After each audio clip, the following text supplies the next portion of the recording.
xew Sénégal lu grave la du bëgg wax ju rëy rek la mën nañ si jël tomb ba nekk leeral leen ni leen li xew si président Macky Sall Sénégal gën ñu ko dund nan la xewee mooy dafay jël dooleem ak loxoom tekk si justice bi ba Sénégal yëpp nangu na ni justice kenn gëmatul justice Sénégal loolu nag bun ma weddi wax ni ma liggéey ko wax dégg ngeen magistrat Ibrahima Dem ni man dama démissionné si justice boo xam ni dafa démissionné yemul foofu déggoon ngeen président Téliko du UMS wax ni pouvoir bi foo toll dana wut ay pexe yoo xam ni pexe yooyu mooy fexe ba nu mu jëlee nu mu instrumentaliser justice moo tax mooy jaarale ko si ay magistrat pour daan ay ñoo xam ni dañ leen bëgg tëj seen génn li gën a metti te duñ ko fàtte mukk te ma bëgg di leen ko wax mooy li xew si affaire Khalifa Sall man dafa tàng sama xol ba nga xam ni bu ma fàttali ko loolu rek wax ni est-ce que man sama kiiraayu député ak lii ma takk di écharpe bi est-ce que lii amal nañ ko solo ndax dignité député si boppam la ñu dëggaate si affaire Khalifa Sall fu leen fàtte ni ñoom dañu jëkk wax ministre bi moo ko wax le ministre su ko waxee premier ministre ko wax président Macky Sall wax ko ni Khalifa Sall amul kiiraay amul immunité ñu toog ba mu neex leen ñu ñëw assemblée nationale yéeg dindi kiiraay boobu si condition yoo xam ne wax dëgg yàlla gàcce assemblée nationale loolu wane ni kon teguñu fenn assemblée nationale teguñu fenn député yi mosuma gis ci benn réew boo xam ni dañoo dindi kiiraayu député ba pare téye ko si biir kaso xanaa kay da nga koy bàyyi dem dindi kiiraayam ba pare di ko soog a delloowaat si kaso su fekkee ni dindi nañu kiiraayam dafa xew lu ñaaw la dañ koy waaj ak gannaaw suba mais lu xew lu nekk sénégalais yi dañu xam ni dossier boobu dara amu si dul jalgati yoon goo xam ni gàcce Sénégal la image Sénégal moom la xajamal li xew suba mënuñ fa dem ndax li xew suba dafa nekk loo xam ne gàcce assemblée nationale respecté wuñu assemblée nationale te ñun ay député lañu duñu nangu kuy dëggaati assemblée nationale ñu dem di toog foo xam ne dafay am premier ministre waxoon nañ ko ni que weer wi nekk dafa war ñëw toog na juróom benn weer ñëwul ba juróom ñaareel mi ni day ñëw tegu ko fenn gisuñu benn lettre bi bind assemblée wax ay raison yu tax yamul foofu chaque semaine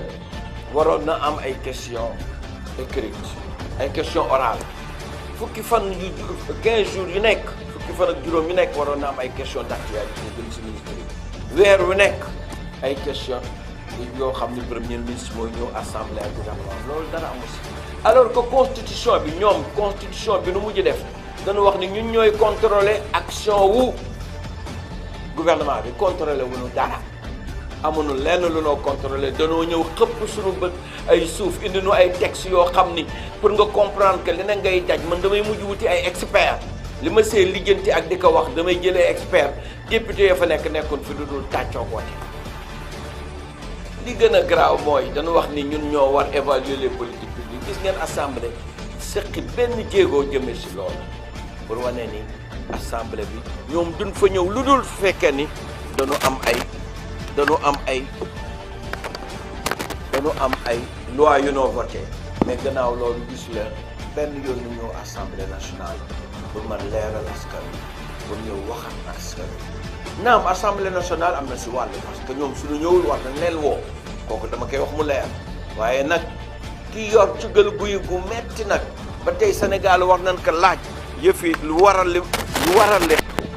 kooku mooy kan président Macky Sall jëluma di ko tudd rek man du ma tudd nit si daf ma neex wala dafa am leneen lu ma xalaat si moom mais constitution moo ni président bi moo war góorgóorlu ba fexe constitution bi moo wax ni président bi dafa war góorgóorlu ba fexe moom la constitution jox doole goo xam ni mu fexe ba institution yëpp dox na mu ware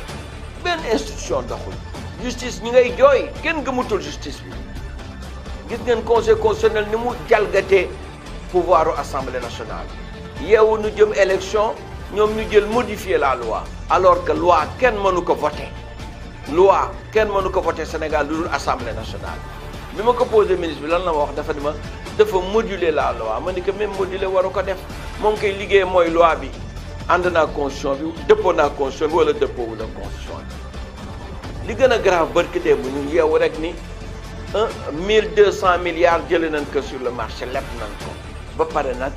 leb képp nag ñu see tëgg seen dënn di wax non parce que suñu économie dafa dox sénégalais yaa ngi xiif di jooy dégg ngeen barki démb li Aminata Mbengue Ndiaye wax nee na la situation du monde pastoral est catastrophique boobu ci Sénégal yépp la ñoom ñoo ko nangul seen bopp dafa catastrophique mu échoué ci lépp ba yeewu nag dina wax année sociale alors que grève yi secteur boo dem nit ñaa ngi grève loolu nag ñun duñ ko nangu tey duñ ko nangu ëllëg li gën a grave 1200 milliards la ñu levé te at mi 641 milliards la leen autorisé woon pour ñu mën jëlee ko sur le marché ñu def 1200 milliards faale wuñu la assemblée di autorisé lu nu mu leen neexee la noo doxale parce que même rapport Cour des comptes yi dañu ko waroon jox suñu joxoon rapport yi bala loi de règlement di ñëw bala gouvernement di wax dara ñun daanu mën gëstu ba xam gouvernement li mu def jaadu na waaye doo jot rapport doo jot analyse doo jot document d'impact amul étude amul dara dañ lay jox ay loi yoo xam ni pour nga lire que man mi jàng droit sax pour ma lire que yenn saa yi damay wut ay consultant yu ma ànd ak di ko lire kon bëgguñu ñu exercer daf nu bëgg gëlëmal li mu bëgg yépp mooy fexe nu mu man jàlle premier tour loolu mooy fexe bi mooy jël alalu réew mi jëmale ko ci loo xam ni politique rek la te li gën a grave nag mooy ngay tànn kan lay bëreel mës ngeen gis kuy bëre koo xam ni ci réew te nu wax la ni la par force nga bëree da parce que da nga bëre ba jot ci réew mi képp bépp sénégalais am na droit ñëw bëre ak yow nan nga mën gis bay tànn ko lay bëreel su parrainage bi loolu la de mooy tànn ku moo bëreel ñii yóbbu na leen kaso ñii noppiloo na leen ñii mi ngi utiliser ay moyens de pression ba pare muy def loolu yépp parce que dafa bëgg tànn ku muy bëreel loolu mooy parrainage bi loolu nag lu grave la ñun mënuñu ànd si loolu yépp moo tax ñu daje fii leeral sénégalais yi lépp wax leen ni leen li étudiants yi di wax l'heure est grave yëf yi garaaw na Sénégal de garaaw na ba foo xam ni foo ko natt rek weesu na kon jar nañu di taxaw jërë ngeen jëf. waaw jërëjëf Madické ñu ngi leen di nuyu yéen journalistes yi di nuyu suñu collègue député yi ak ñi ñëw yëpp seetaan ci conférence de presse bi dafa mel ni bi Madické waxee ba pare daanaka bëriwuñu ñu ci war a teg wante nag xam ngeen ne élection yi li ci des bëreetul maanaam fukki weer ak benn moo des ñu dem ci élection te élection nag bu ñu koy wax du bésu élection yi jour scrutin lañ koy wooyee wante élection dafa nekk processus mun nañ ne processus bi kon commencé na fii mu nekk parce que ñuy commencé bindu mais xam ngeen ne mbind mi am na problème yu dul jeex fii ci Sénégal ak bitim réew dañ lay wax ne commission yi doyul am na ay réew yu bees sax yoo xam ne Sénégal yi dañ fa war a woote déwén fu mel ni Chine mais suñu mbokk ya nekk Chine wax nañ ñu ne commission bi benn la ci capitale ba la nekk te gis ngeen Chine ni mu rëyee boo demee Maroc même chose la Pikine gii sax dañ la wax ne commission spéciale yi yu tuuti la nga xam ne nit ñi dañuy toog ay heure di xaar pour ñu bind leen nga xam ne mbind mi évolué wul département Kaolack li muy rëy ñi ci bindu ñi ci def modification matuñu junni ñu wax ne retrait carte yooyu problème bu mag a mag la mbind mi aussi problème bu mag a mag la wante nag liy coow li te defe naa waxtaan nañ ci te diggéen ci ñëwaat mooy parrainage bi xam nga dañuy wax parrainage te xamuñu parrainage bi faisabilité bi defe naa ne bu fekkoon ne sax bind nañu loi ba koy waaj yóbbu assemblée yaakaar nañ ne loi boobu dinañ ko xoolaat waxoon nañ leen ci concertation yi ne leen bulletin unique la ñu war a def parce que dañu seetlu ne woote bu amee ñi nekk ci nguur gi dañuy fexe ba bureau de vote bu nekk ñu am fa seen bulletin wante ñi leen opposé dañuy fexe ba seen bulletin bala muy ñëw daanaka midi day passé te bu ko defee rek dañuy wax ne waaw ñu ngi koy indi buñ ne ñu ngi koy indi 2 heures 3 heures jot ñu door a indi bulletin yi 18 heures ñu tëj bureau de vote yi ñoom ñu am ca lañ cee am donc ñu insisté woon ne bulletin unique la ñu war a def te waa Sénégal att nañu bulletin unique newoon nañ leen ne ki nga xam ne dafa jóg ne bu ma sañoon diw gagné ndaam sax bu ko neexee mu wax ko parce que moom la àndal wante nag boo dee ministre de la République am na loo xam ne ëpp nga ko wax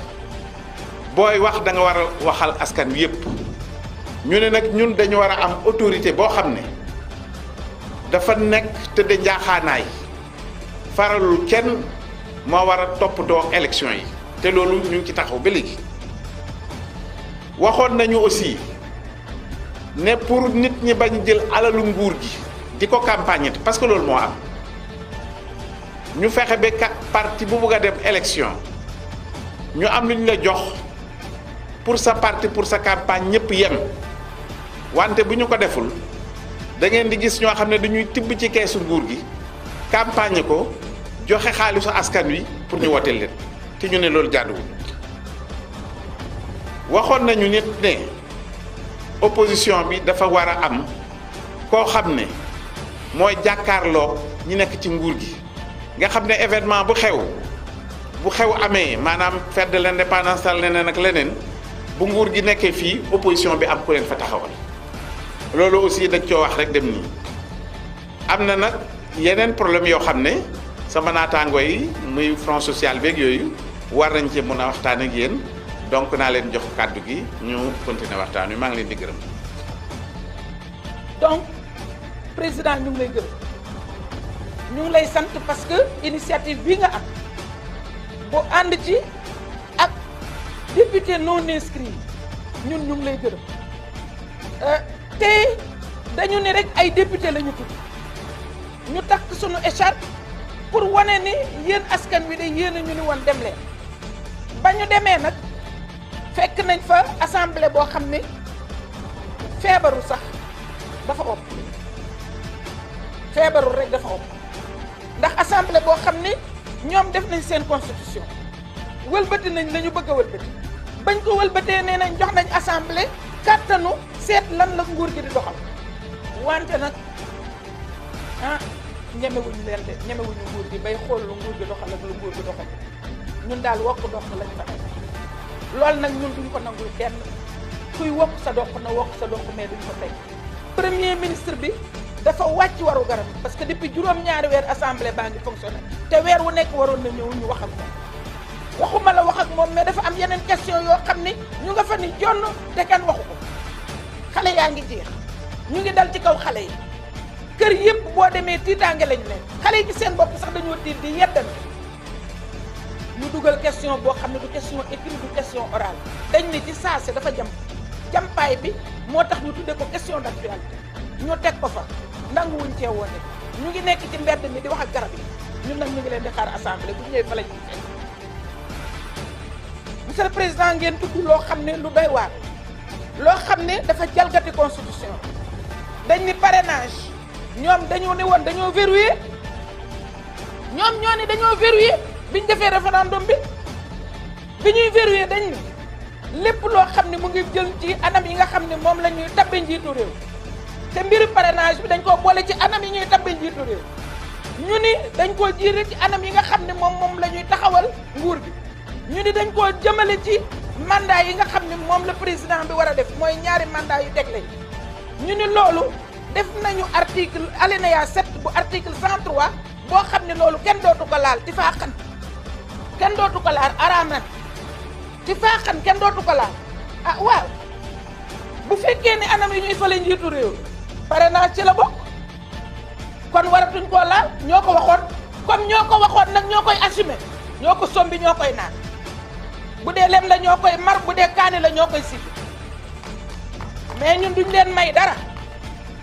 te itam li sunu warugar moom la ñuy def tey moo indi xàpp yii pour wan leen ni ñun seeni ndaw lañu te duñu noppee nekk seeni ndaw pour wan leen ni leen yéen sénégalais yi bu ñu leen soxlaa bu assemblée ñëw leen bu leen kenn xoxotal ñun kenn mënuñoo tiital parce que nag segum ki nga xam ne askan wee ko fal moo war a am fit ci kaw ki nga xam ni benn décret la boo xam ne bu ngoonee mën naa dañ amul lu muy menacé ñun laajuñu ko lenn lu tax mu ñuy menacé suñu droit la ñuy exercer ak droit doomu aadama yi parrainage bi nag moom la décidé ndax ministre am garde des Sceaux nee na naka jekk parrainage baa ngi fi waaw parrainage baa ngi fi kay parce que dafa am ñaari candidat dafa am candidat boo xam ni jëmmi boppam la indi ni lay ni jëpp bu ñëwee ñu laaj ko foo bokk kan moo ànd ak yow mu indi ay signature am looloo mës a am ci réew am beneen candidat boo xam ne dafa jóge ci parti def congrès kooku mooy personne moralu parti ba mooy représentant moralu parti ba def congrès joxañ ko ni kii mooy sama candidat kooku nag ay bagage la am kooku kenn waru ko laaj signature buñ ko laajee signature sax weddi nañ police ndax police bee ko enquête moo xool ci yan anam la ñëwee moo ko jox récépissé moo tax muy am parti di tuddoo parti kooku kenn waru ko laaj kenn waru ko laaj ay signature loolu fi tëdd nag te kenn mënu koo jalgati loolu lañ bëgg wëlbati ndax nee na ñooy président bi dafa war a tànn kan lay làng bëree wante nag dañ ko bëgg a wax ne ko lekk na avance sa ñeme bëre ragal bëre jërëjëf